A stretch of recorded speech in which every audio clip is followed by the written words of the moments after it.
Welcome to Tales of Blue, where I'm delighted to be joined by a Manchester lad who grew up a City fan, breaking into City's first team aged just 19 during a period when it was simply littered with international stars, scoring goals in a Manchester derby and on European nights under the Maine Road lights. A warm welcome to Ian Mellor. How are you doing, Ian? I'm very well, thank you. Pleasure to have you on. So what are your first footballing City heroes, or who were your first City footballing heroes and your earliest Maine Road memories here?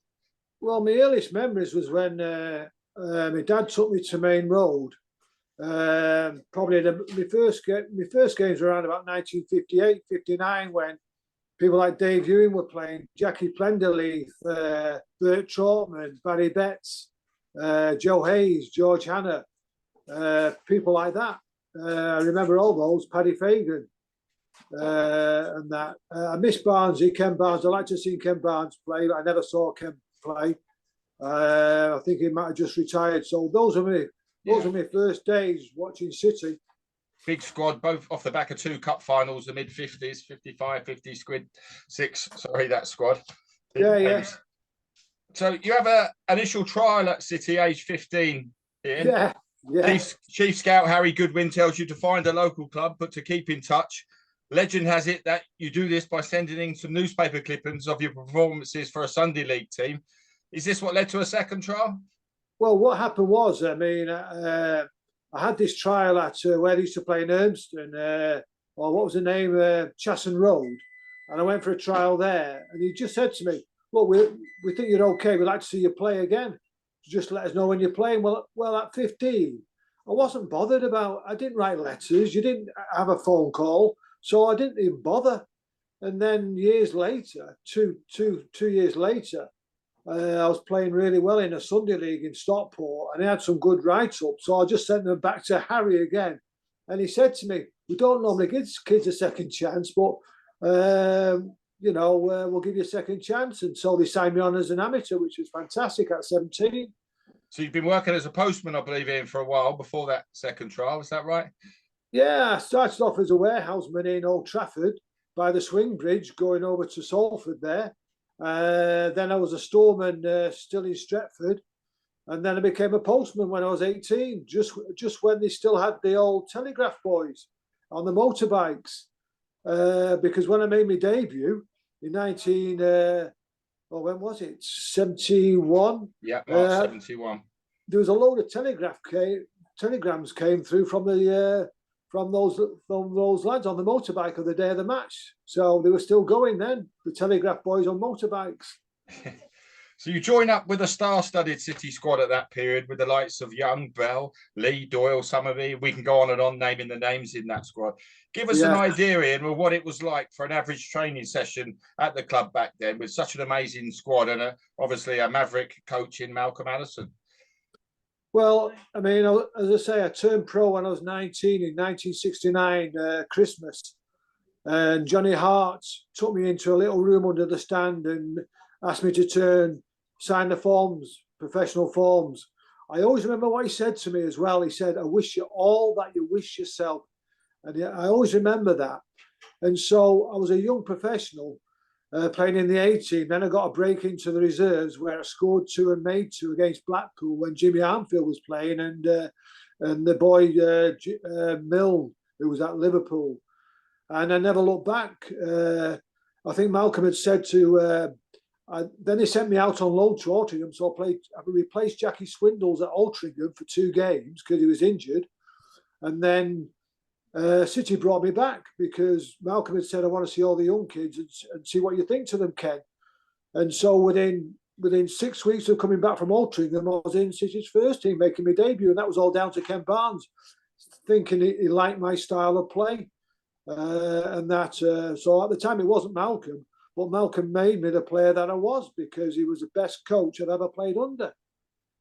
So that debut comes at Maine Road along the same day as Willie Donachie made his debut, I believe, against Coventry, 20th of March 1971, a 1-1 draw. When did you find out you've been involved that day, and what are the memories of the fixture?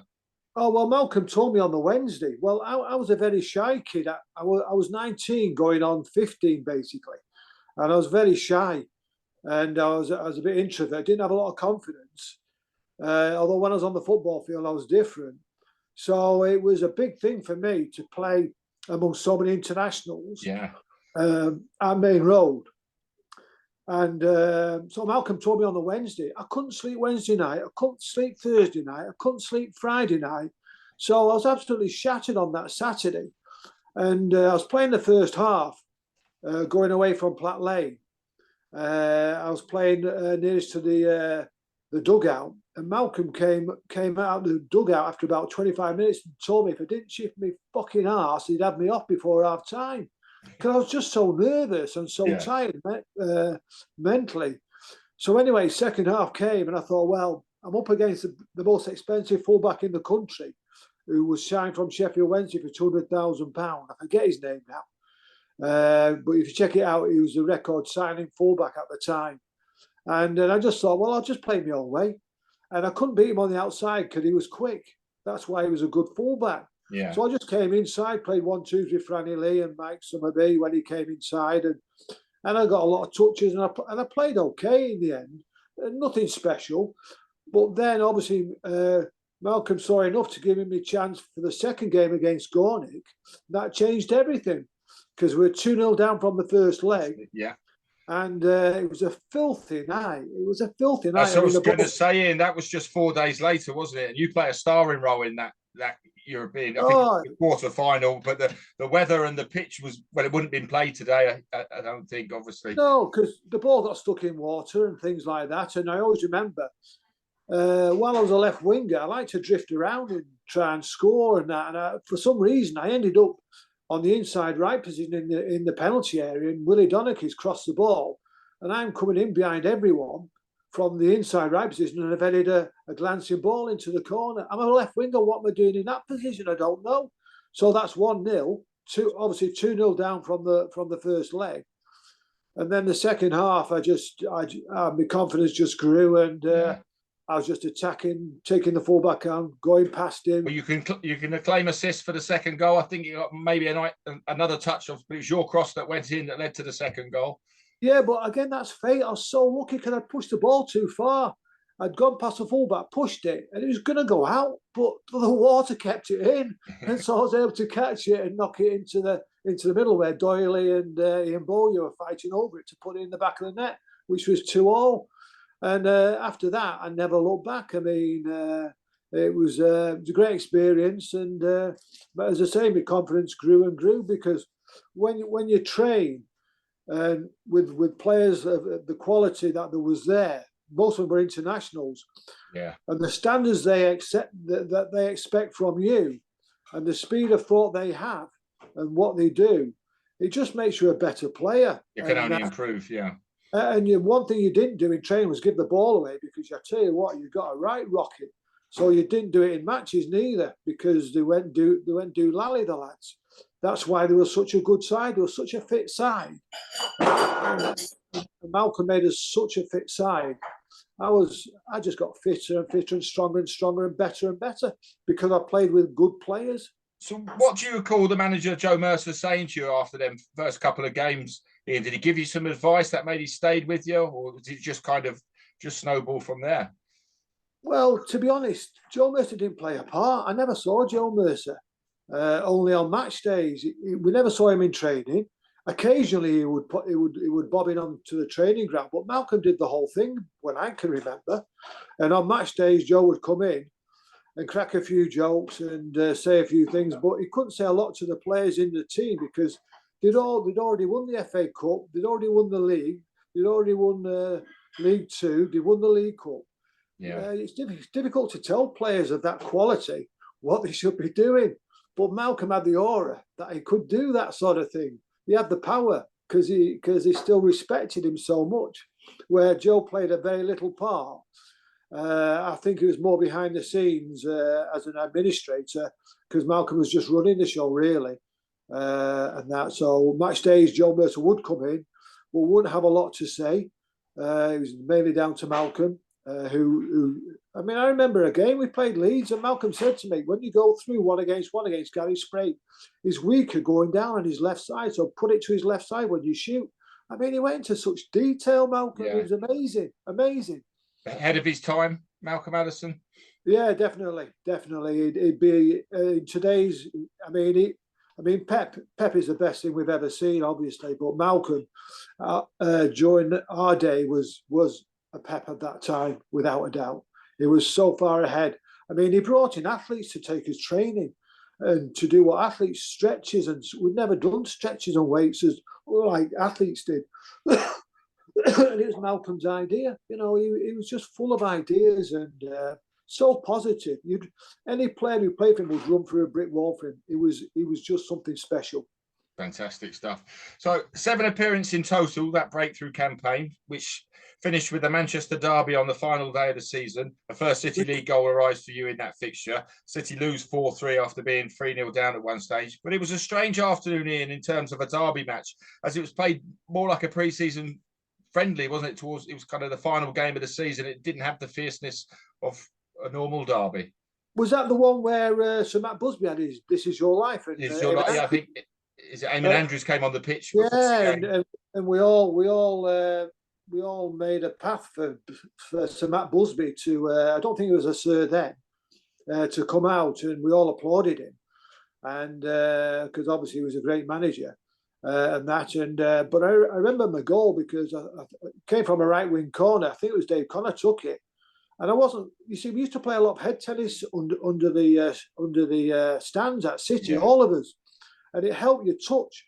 And while I wasn't a great jumper of height, playing head tennis, you could direct the ball when it came to you very accurately, and so the ball came to me in the penalty area to my head.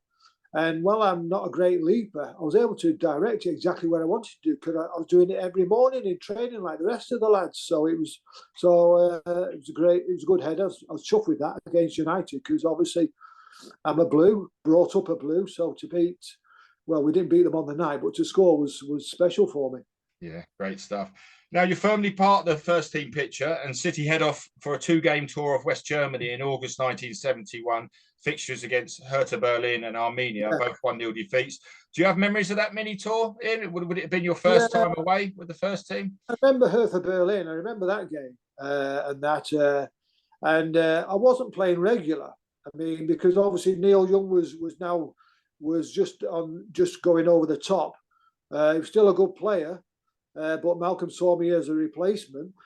I'm not sure if Neil was still in the squad at the time. But there was Ian Bowyer was still there, and Tony Towers. Malcolm would flip between me and Tony Towers in games, so I still wasn't a regular, but I'd become part of the squad training with them all the time. So, and I would room with Willie Donachie because Willie's wife and my wife went to the same Sale Grammar School in the same year together, so they were very pally. Okay. So it was a natural thing for me to pal up with Willie. So I would room with Willie in all the away games. But I remember the Swedish trip, the German trip. I don't remember the games too well because I might have been subbing some of those games and just come on for 20 minutes. So you keep your place at the start of the 71-72 campaign, hitting the winner in a 1-0 win over Liverpool at Maine Road just 6 games in. What do you call of that goal, and how were you enjoying life as a first division footballer?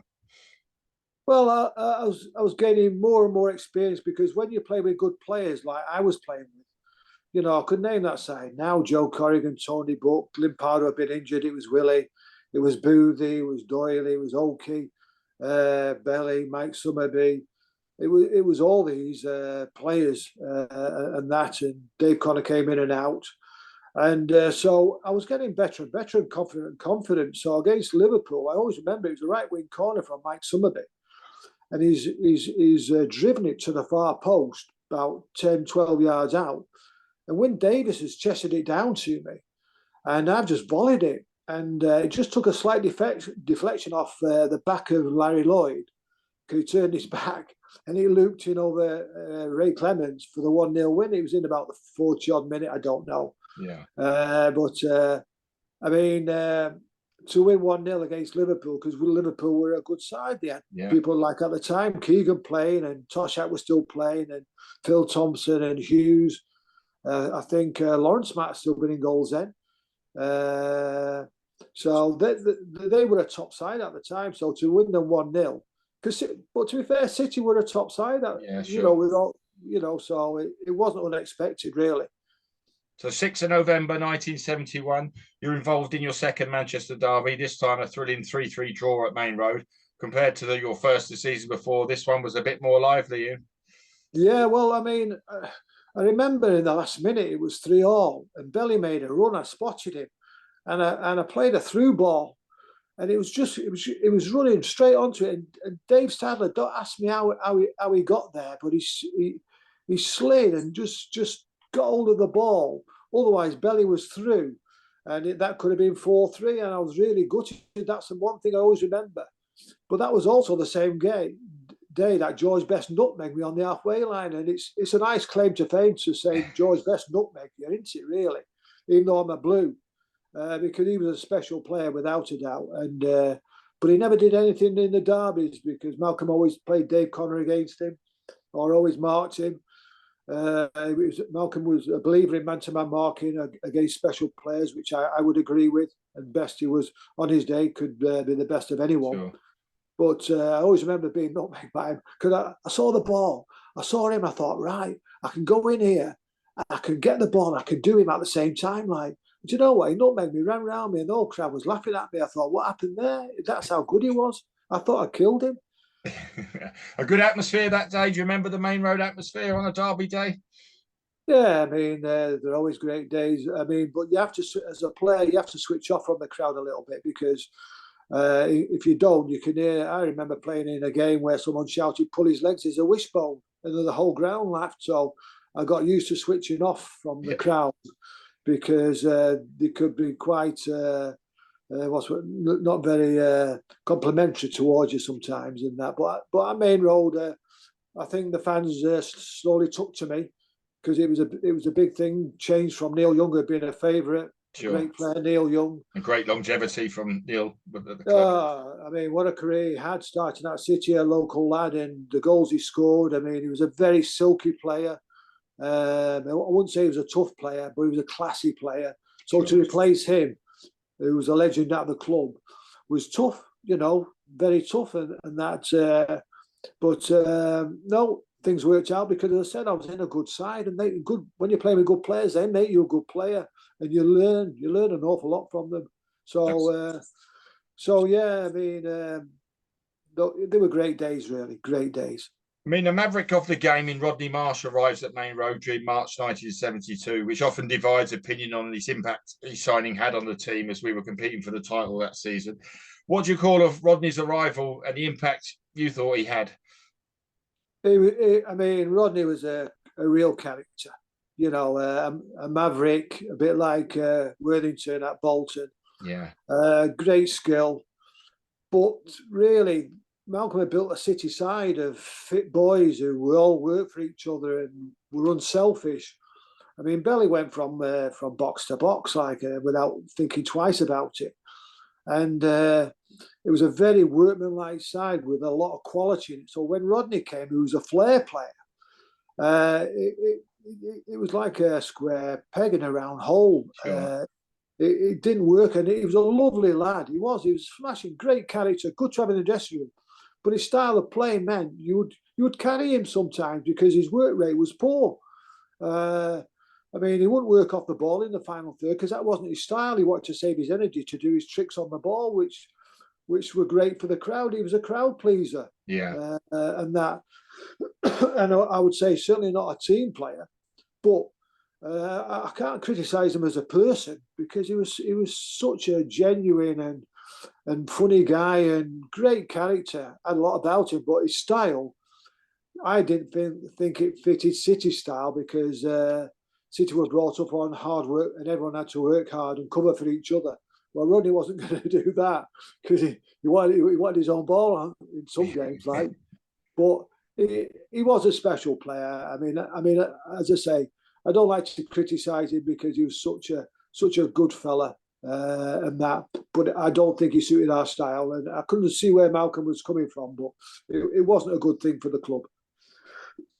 City miss out on the title, finishing fourth. Derby are crowned champions. But how do you look back on that season from a personal point of view? Your first full season in the first team, and you feature around 25 times, I believe. Right. I mean, well, Derby was an interesting one because, sorry, I played against Derby at the baseball ground, and I was playing regular, and but I learned an awful lot from that game because they beat us on the day. Because what had happened was, I'm playing left wing. I've let the right back run past me behind me without looking where he was. He steams in, and I think I pull him down for a penalty. So that's one goal against. I'm not sure at the time what score it was. And then another time I've let him go on another run and he might have scored himself. And those two decisions, I got dropped straight away because I learned you can't ball watch. I was looking at the ball on the other side of the pitch, not realising he was sneaking around the back. But I'll tell you one thing, for the rest of my career, I never, ever did that. And because I learned from it, and good players learn from making mistakes. So I certainly learned from it. And I got dropped after that game, and it took me a while to come into it. And obviously, Derby went on to win the league. But I was becoming better and better. And as I say, the most disappointing thing I had was the following seasons where I really enjoyed myself was that City were a selling club, and they had a good offer for me. And back in the day, we didn't have advisors. So I'm a young kid, 23, going on 15, so naive, it's not true. And if the club say you're going to go to Norwich, you're going to go. So I was disappointed because that 72 season, I was becoming a better player, a more consistent player. And I was feeling really good, strong. The training was fantastic, what we did. I was so weak at first, but the weights we did to build up my thighs. I mean, Malcolm put me on a thing called, what did he put me on? Some body bulk to try and bulk me up, make me a bit fatter. I was the thinnest. Somebody said I was the thinnest player in the Football League. I think the Times said I was the thinnest player in the Football League, which I was. And I got a lot of stick for being so thin from the opposition fans. But I was getting stronger and stronger. So to leave City as a local lad, I was absolutely gutted, really. So how did that come about here? Because you're a feature and you didn't feature so much in the 72-73 campaign, sort of from October onwards you didn't. So was there any rumours of you'd be leaving, or what? How did the move come about? No, it just came out of the blue. I was just told. We played, I always remember we played Wolves away. We got battered 5-1. I made the goal for Rodney Marsh. I thought he had a really good game. We said, you know when you've had a good game or a bad game. I had a good game, and Wolves were a really good side. So on the day they turned up, and we weren't probably functioning 100%. So they battered us.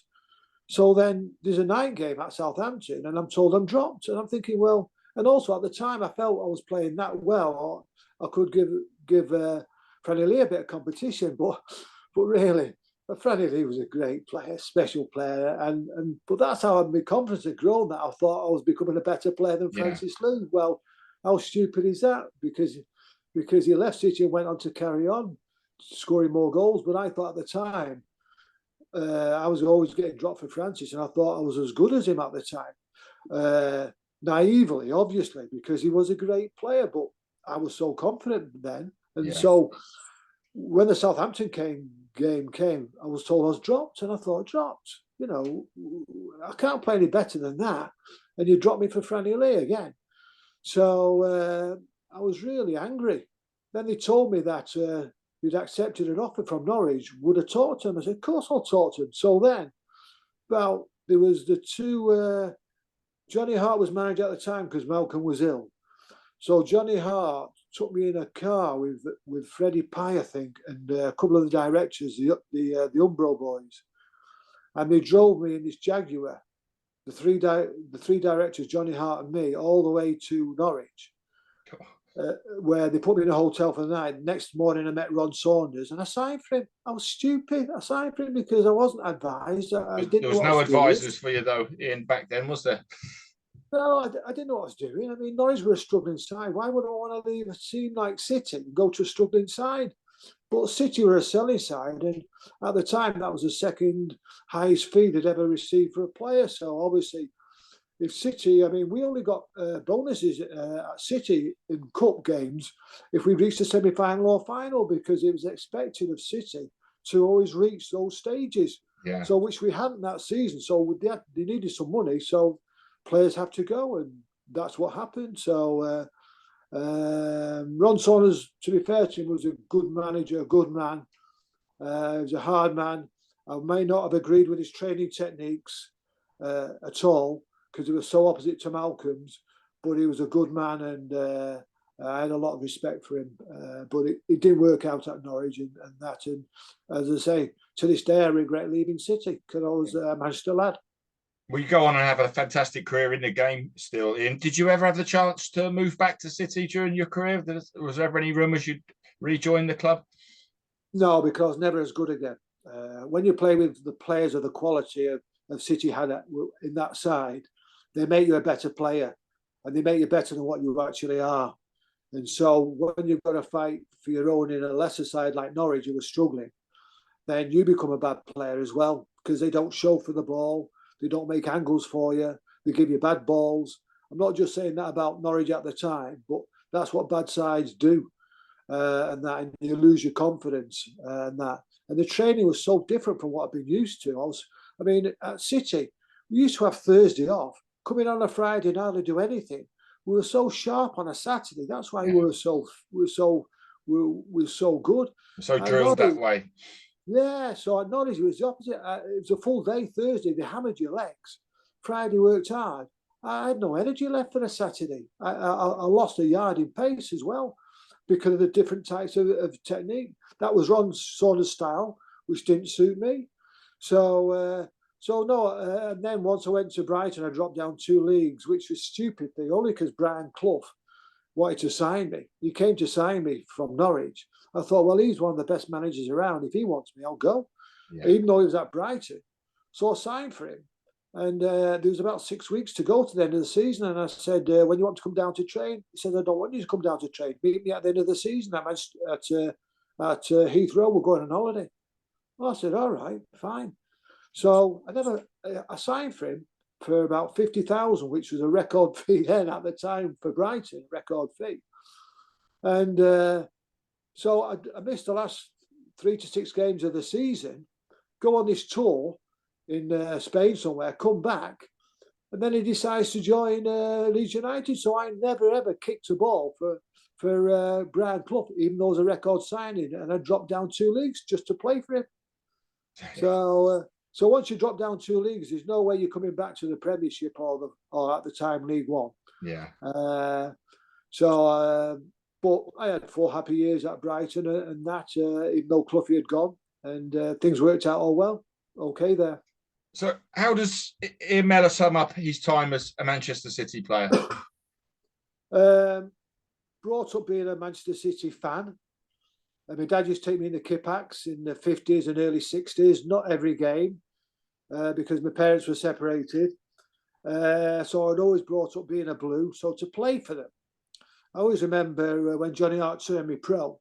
People ask me, what's the best thing in football that happened to you? Well, there's 2 really. Johnny Hart turning me pro and saying to me, I wish you all that you wish yourself, and making me debut for City. Those were the 2 things. I can't split them really, and those were so special. And the values I got and standards I got were from those days at City, playing with the quality players, the standards they gave you, and that you carry on through your life outside of the game because of the standards they set, and that. So I'm grateful to City for just giving me the values that I have in life, really. And that was down to the players and Malcolm. Fantastic. And you're still a regular these days, Ian, I believe. You get to see the current Manchester City side. Oh, City are an amazing club. You know, I've had free tickets to go to a game with a partner for the last 30 years if I want to. And I think, and you name me another Premiership club who would give that to players. They're just amazing, and they're just so generous. I just can't say anything. I can't see any fault in Manchester City. The Arabs have moved in. They've still kept it going, giving free tickets to former players if you need them, and that. The club's amazing. So 10 out of 10 for the club for me. even though I left them and I didn't want to leave them. I still go back. I mean, my son Neil was there at City as an amateur. It didn't work out for him. They were in League One when he was an amateur. And when he released him, he went to Liverpool. Yeah. They were top side. Crazy. So. Fantastic stuff. Ian, it's been an absolute pleasure to talk to you and share your tales of blue. And I wish you all the very, very best for the future, and have a great Christmas to you and your family. Thank you very much, Mark. And I'll speak to you again. Take care. City till we die. Thank you.